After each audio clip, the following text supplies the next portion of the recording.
Ako si Fernando Mendoza, nagapuyo sa sitio Tuwa-Tuwa, sakop sa Barangay Matiaw. Naay gipahigayon sa durso nga mga seminar sa seeds production. Unya ako yung ang akong nakatuunan akong gigamit pinaagi ni ining seeds banking, no? Makadaginot ka kay dili ka man magsigig palit. Unya daghan sa mga farmers nga akong nainganyo aron sa pag gamit na ining mga paagi sa kuan gitudlo sa dorso mana nga kung ato lang padayon kining atong nakatunan maka daginot ta kay dili man ta magsigig pamalit. Ang kining ni ang mga seeds gikan ni sa kaning kalabasa. Pag kuan kinahanglan nga pagulangon lang siya maayo o nya ibulad tama-tama nga kanang uga na siya usa nimo siya isulod dinhi. O nya kinahanglan nga kung mag similya ka daghanon kay aron nga dugay pud siya mahurot, dugay ka makapamalit og mga mahal nga mga seeds kay pinaagi niini matabangan ang mga farmers na pwede raday ang mga second generation. Daghan ang mga kuan dinhi. Daghan ni siya. Kini Calixto, kini kalabasa, kini alugbati, kani palya, gamay na lang. Unya di apagyoy Bombay. Pero kining Bombay gikan sa lata gibalhin na mo dinhi kay basta abrihan kinahanglan nga masirado magyud maayo. Usa sab ni sa gitudlo sa dorsong at kini nga mga sudlanan magamit tadi ay kanang pananglitan kalabasa magpili kag kanang gwapo nga mga porma sa kalabasa. Unya ang pagkuha sa seeds niya ang sa dapit sa punuan dili to siya kaning dapit sa ubos may kuhaon. Pero sa ubang mga seminar pwede ra kuno basta kay ang kuan butang nato pananglitan sa mais. Ang ulo importante man ditong naibuk-buhok ginaapil to. Pero sa kining mga gulayon kinahanglan nga ang sa ubos maoy kuhaon.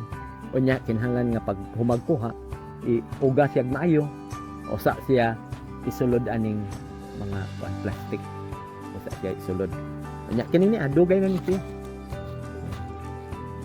Basta kay paminaw na ko hapit na ni tuig. Dugay na siya. Wa man mansaw. Mao na siya ang ako aron nga kuan nakatabang siya dako kay makadaginot ka man. Kay di na makampalit kaysa magsigi kag pamalit. Unya naarman dai atong gipanglabay lang ang mga kuan mga semilya nga angay nga ibalik na tog tanom. Kung mogamit ta ni aning usa ni mga ngalan aning methyliodinol attractant mogamit ta dili nato ibutang sa sulod kung mahimo sa gawas kay ang sa gawas mabara niya para sa kanang fruit fly kay ang grabe nga mo atake sa pagkakaroon sa mga tanom ang fruit fly jud dali man ka nga ang mangga kuno nga atakihon sa fruit fly kaya niya atakihon ang usa ka buok 200 ka mangga sa usa lang ka adlaw kaya niya atakihon. Pero kung niani siya makatabang kay kung magsigi kag spray gawas nga delikado kay ginakaon na to ang kuan bunga sa atong tanom magbutang na lang tani ani kay kini niya siya og pananglitan taguan na to pangitaon pa jud nila. Pero kung mga spray ka manglupad man sila di man na nimo makuan di man na nimo maigo sa spray tinuon makontrol gamay kay di man na sila mo duol samtang naa pa ang baho sa kanang pesticide nga imong gigamit. Pero kining niya siya epektibo kayo kay taguan nimo pangitaon nila makuha niya ang 50 meters ang gilayon. Kung makabahot sila ni ana muduol gid sila kay ang kuanday ani ang ilahang pagpanimahon ni ani nagatuo sila nga kauban nila nga fruit fly nga bayi. Unya kung makapanimahon sila muduol sila nya ang kasagaran nga makuha murag di yung katuhaan ba pero mao gyud na akong namatikdan nga Ingon ni ana ang kuan kay katong technician pud nga nagtudlo po namo mao gyapon. Ingon siya nga bayi kuno ang ang pagpanimaho sa mga laki. Mo na nga ang bayi pod kuno nga dili makasulod dinha sulod sa Nueve Diaz, mosobra sa Nueve Diaz, mamatay ra siya nga dili mabarakuhan sa laki. Dako kayo og kanang kuan kay dili og panalitan paliya imong itanom, dili na ka magsigig putos pa. Na may uban nga pagka mag-spray hala putos, nya spray lang gyapon. Hago man kaayo.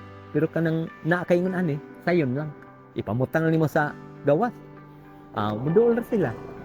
Nya mo na nga dako kay ni katabang nay uban akong mga kuan dito, mga sudlanan ingon ani, hapit na mapuno ng garapon tungod sa fruit fly. Kanang mga fruit fly nga makapuno ni ana, grabe nang na-attacking ng mga tanom ba. Mo na nga dako kayo ikatabang ni siya kun naa ni siya sa atong garden. Ipalibot lang. Ayaw gyud ibutang sa sulod. Kanang mga training nga ihatag ma'am sa mga kuan, buta na to panalitan, durso. Makahibalo lang ko. Dili yun ako balibaran. Daghan na kayo kong giapilan nga mga training. Daghan pong kong nakuha.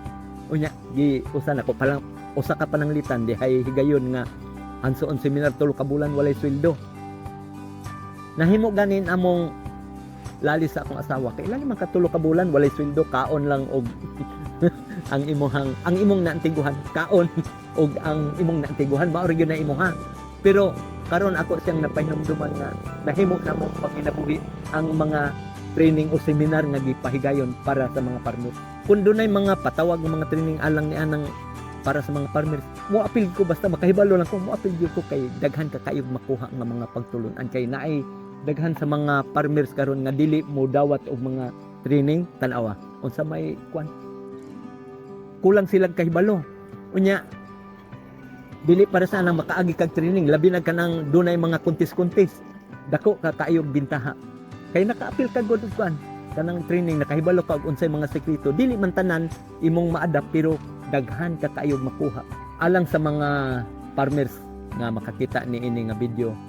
Para sa ako giawhag ta gyud mo nga kanang kun mahimo kun makahigayon paningkamutan gyud nga makaapil sa mga training nga ipahigayon sa kanang naay mga training nga ipahigayon sa durso bisan unsang mga training kun mahimo makaapil gyud kay aron nga daghan ang mga makatuunan ninyo, daghan ang magamit alang sa inyong panginabuhi.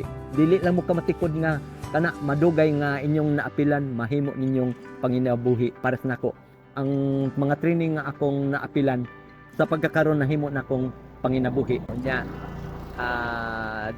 ayala mo pagkuan nga ako nang hambog total kini tinuod man yun tungod ni ining mga training nga akong nahibaluan akong gigamit i-apply nako sa among panginabuhi hantod karon kaniadto saop lang ni dinhi pero karon kami nay tag-iya sa yuta nga among gisaopan tungod ni ining mga training ang hinungdan sa kining panginabuhin ako ron namong karon tungod ni ini mga training ang gipahigayon gihimo namong panginabuhi nakatabang og dako namo. Una pasalamatan ako ang mga nagapahigayon og training sama sa Dorso sa DE ilabi na gyud sa ato ang mayor daghan kaayo siya mga gipanghatag sa mga para sa mga farmers na gani makita man ninyo ang mga drum din ha gikan na ang kwan nya pinaagi sa kwan sa DE nakaabot sa amo ang kwan kanang tabang